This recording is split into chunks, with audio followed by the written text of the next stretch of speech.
수술 결과가 다 똑같지 않고 이제 환자마다 좀 이렇게 다른 경우가 생기는데요. 이거 왜 내 수술은 이렇게 회복이 느려? 이거 교수님이 수술 안 하고 다른 사람이 수술한 거 아니야? 이런 오해까지도 생기실 수가 있는데요. 환자마다 다 다른 게 당연하다라고 생각을 하셔야 되고요.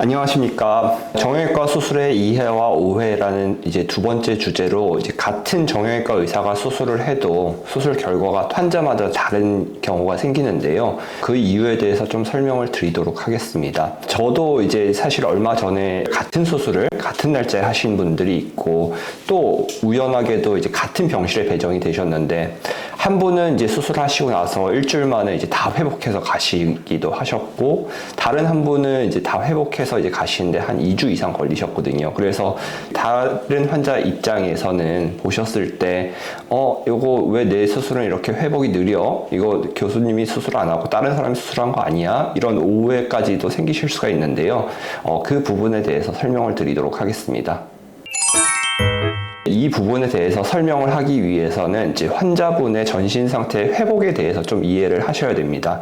대개 이제 환자분이 회복을 하시려면은 수술 후에 이제 전신 상태가 회복을 하셔야 되고 두 번째로 이제 전신 상태가 회복을 하고 나서 이제 수술 부위에 또 회복을 하셔야 되고 그리고 그런 수술 부위의 회복이 끝난 후에도 재활로 이제 약해진 근육까지 회복을 해서 그 기능을 완전히 회복을 해야지 이제 환자분의 회복이 끝나는 거거든요. 근데 이제 환자분들이 같은 수술을 받는다고 하더라도 이제 가지고 있는 질환들이 다 다르시죠. 어떤 분들은 당뇨도 있으시고 아니면 신장이나 심장 질환이 있으신 분들도 있고 뇌혈관 질환이나 척추 질환이 있으신 분도 있고 가지고 계신 상태가 다 다릅니다. 지병이라든지 환자의 상태라든지 그런 부분들의 차이가 생기기 때문에 결국에는 이제 환자분의 회복 능력의 차이가 생기죠. 가장 이해하기 쉬운 예시가 바로 소아골절을 예를 들 수 있겠는데요. 우리가 골절이라고 하지만 이 친구들은 수술 후에 이제 회복 능력이 이제 성인들이랑 비교하면 굉장히 빠르거든요. 뼈 생성도 잘 되고 회복도 빠르고 소아골절뿐만이 아니라 이게 개인마다 이제 회복 능력의 차이가 있기 때문에 같은 수술을 하더라도 이제 회복 속도에 따라서 그 회복 능력의 차이가 생길 수밖에 없고 당연히 회복 속도는 다를 수밖에 없습니다. 또 다른 예로는 저희가 이제 항암 치료한 환자들을 예를 생각을 할 수 있죠. 이런 분들은 이제 회복 능력이 굉장히 떨어져 있는 상태이기 때문에 회복 속도가 아무래도 다른 분들에 비교해서는 이제 현저하게 느릴 수밖에 없는 그런 특징을 가지게 됩니다.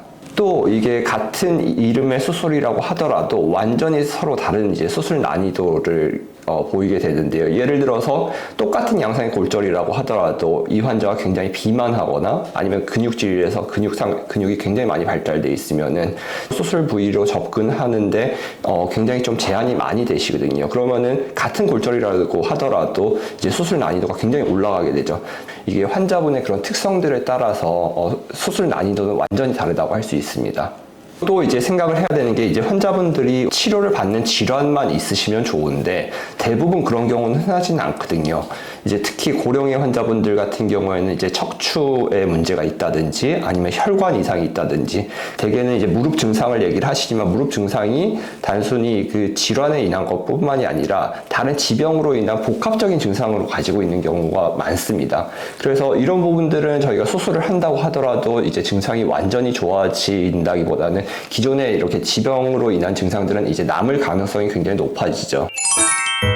그래서 이제 환자분들한테 이제 제일 중요한 거는 이제 외래에서 환자분들의 증상을 잘 듣는 게 중요합니다. 환자분들이 얘기하시는 걸 잘 듣다 보면은 이 환자분은 이제 척추 증상이 조금 있으시구나. 혈관 증상이 좀 있으시네.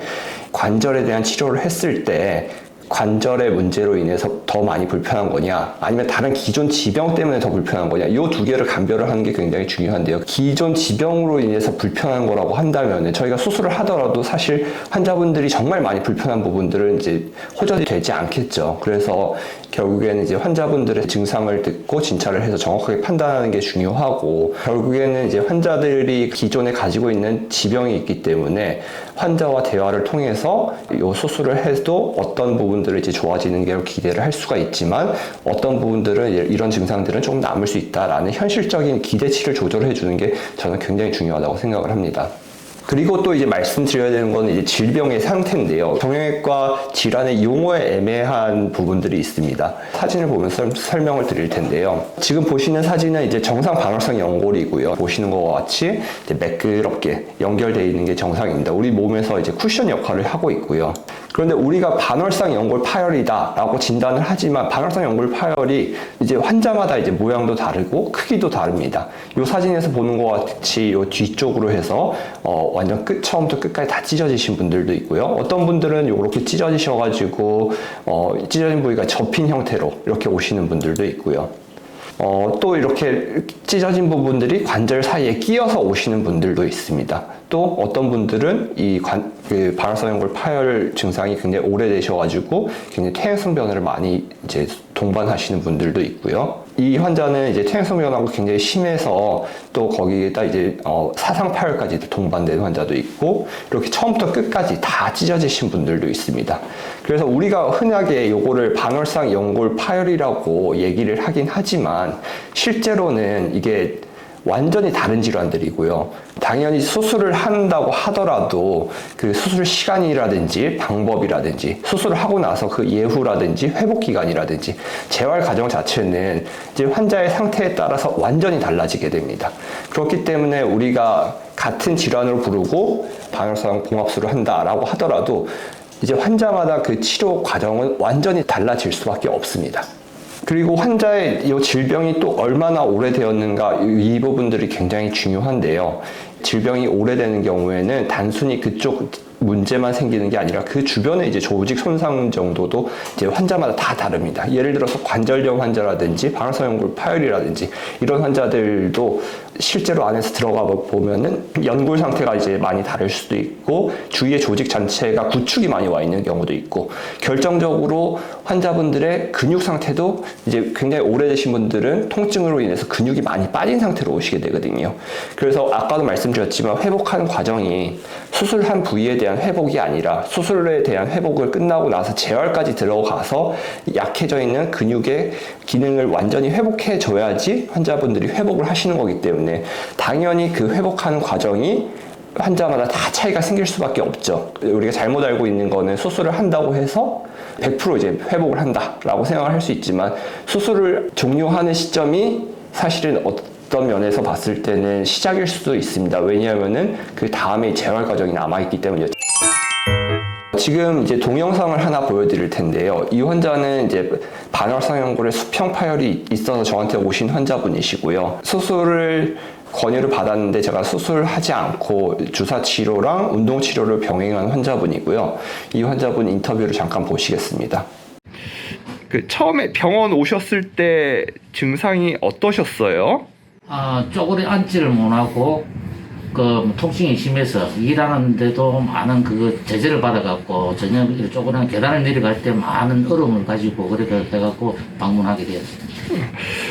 지금 이제 운동 치료를 하셨는데 운동하시고 나서 증상은 좀 어떻게 바뀌신 것 같으세요?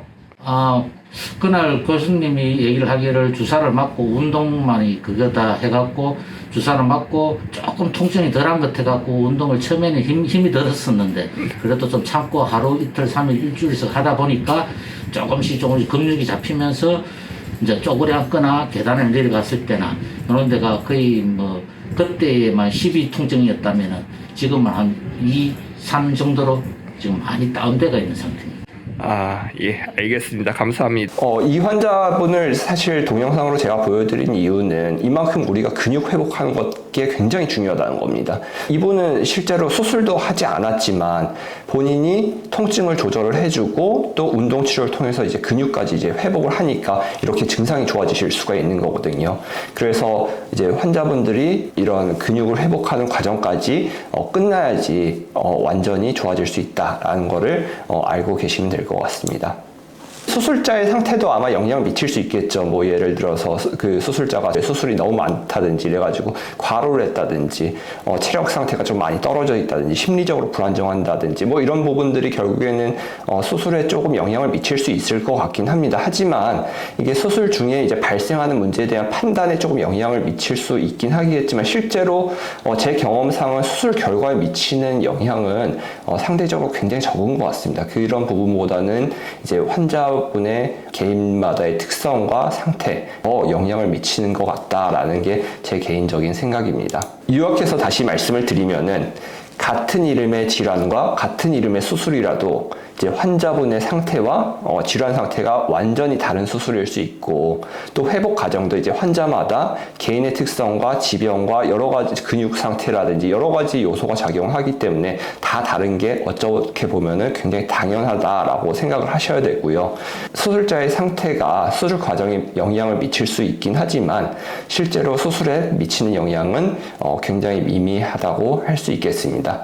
그래서 결국에는 회복의 과정에 속도의 차이가 있는 거지 결과는 크게 차이는 없을 수도 있습니다. 그래서 결국에는 이제 의사를 믿고 따라오면서 재활 과정까지 무사히 잘 진행을 하시면은 다 이제 좋은 결과를 얻을 수 있을 거라고 생각합니다.